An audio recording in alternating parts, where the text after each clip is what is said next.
Hey there, travelers. I know it's been a while, but long story short, we've worked out our scheduling discrepancies, and I'm gonna batch film episodes, and when I have time, post them. If I'm gonna be busy for a period of time, I'll post a short video letting everyone know that videos are gonna take a break. Now, if you've been following along, you know, you may have noticed the rebrand, and you may know that we're going to take the channel in a bit more of a combat-centric direction. But I'm still going to be bringing you DIY episodes at least once a month. They are, however, going to be a little more focused on either the sporting side of Boohurt or combat sports, or maybe an armor stand, a weapon stand, something to deal with, that general topic of combat sports and Boohurt in general, and still just in the Renaissance realm. Now, with that in mind, recently I've been doing a little bit of repair to some of the club's training weapons, and a friend recently gifted me some, and so I figured, hey, why don't I take a stab at making a few Boffer training weapons. Now, these aren't going to be super, realistic looking, and they aren't going to be super safe to touch. I mean, they're going to be safe, but let's just say they're not engineered for the softest touch. The model I'm using, the club called them pain sticks. Now, it's just a PVC stick wrapped in some PVC insulating foam. But the point is, there's not a lot of soft, squishy padding like some of the expensive foams out there. But it's Boohurt, it's a contact sport. This is great for your club just practicing, or just practicing getting to swing. But it's great for soft kit, for any of that type of sparring, or if your club's doing some stuff at a fair, entertaining a foam pit, anything like that. So without further ado, let's take a look at some of the weapons we're going to be repairing and get on to making a new one. Now, we've got a lot better weapons to train with. Basically, when we had a second group meeting in a different part of the state, we had some extra old weapons. I took it upon myself to volunteer to repair some of them. We had a few shields and a few old swords.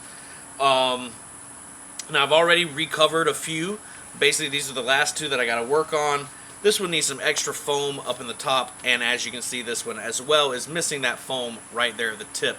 So we're going to repair those.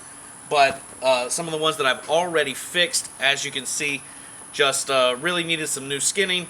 I reapplied the tape on the handle, put a new cloth cover on the blade itself. Now that's just a way that I saw these. If you don't want to spend a lot of extra money, or you don't like that duct tape look, because duct tape can get expensive, and you've got some scrap cloth laying around, it's real simple. We'll get to that step later on, but having a cloth cover, I found I really like that aesthetic. And then of course you can just finish everything off with some electrical tape or duct tape or gaffer's tape, whatever type of tape you have. But basically it's a real simple process. As I mentioned before, it's just a PVC pipe with PVC insulating foam around it. Now, what I did is I went out to the big box hardware store. I just got a 1/2-inch PVC pipe, hollow. I got some, went over to the aisle right beside it, got the PVC pipe insulating foam. I think each one was like $1.50, $2. In a 5-foot and 6-foot section. And then I went over, I got a little bit of electrical tape. I like the way that the electrical tape looks. Just it has a decent feel, and been doing some different color combinations. So I went with black. I think I got all of that for $10. That electrical tape's going to last a while, and that's enough stuff for us to make a sword and a dagger, which we'll go through. And again, it's going to be a simple process. We're just going to cut the PVC pipe to the length we want. We're going to cut our foam to the length we want. We're going to assemble them, tape them up, put the cloth sleeve on there. So I'll do that in sort of a montage with a little bit of voiceover. Let's get to it. Start off by measuring the PVC pipe to the length that you want. Cut it down. Now I'm using a table saw. You can use a regular saw. or PVC pipe cutters, any variety of things. At the end, I'm going to cut off 2 small little pieces of the insulation. As you can see, I'm going to trim them down. That is going to end up becoming the pommel on the sword. That's just going to be more of an aesthetic thing.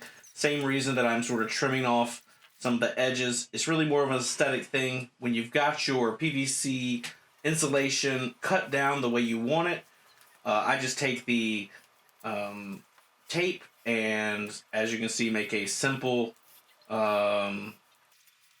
just wrap it every sort of which way so that it covers all of the pipe and insulating foam, and sort of leave that like it is. Then, you know, put the sword part of the insulation foam on, do the same thing, wrap it up with that tape, make sure that it is secure on there, and then just cover the rest of the hilt with that tape. That's going to be your grip. Now you can use something different if you want. Like I said, I just went with that. Afterwards, you're going to measure out your fabric that you're going to use to cover it up. It's going to be real simple. As you can see, cut 2 pieces of that, sew it together, sort of flip that inside out, and then just like a cover, you will put that on. Now you can see I'm actually putting a little bit of extra stuffing in on the tip. That's going to make it sort of like the tip collapsible a little bit for stabbing. Now that's not a boo hurt thing, of course, but just sort of multifunction. Wrap that fabric up there at the end, and you're finished. And just like that, with a little bit of work, you can really build yourself a whole Boffer armory. As you saw, it was really only about $5 worth of material per sword or dagger, even less obviously if you're repairing them. If you don't want to go the cloth cover route, you can also do tape on that. Now, if you're going to go that route, I recommend that you use gaffer's tape. It's going to be a little bit more expensive than duct tape, but it's going to give you that coverage you want, and it's not going to end up getting sticky like duct tape can. But as you see, with just a little bit of work, an afternoon, and a few pipes and insulation, you can really build yourself a little Boffer armory. Great, like I said, for the fair, for having your friends over, or for Boo Hurt soft kit training, whatever your needs are. And again, Boo Hurt, HEMA, LARP, whatever you need, these are great for soft kit. So, as always, travelers, until next time, keep wondering.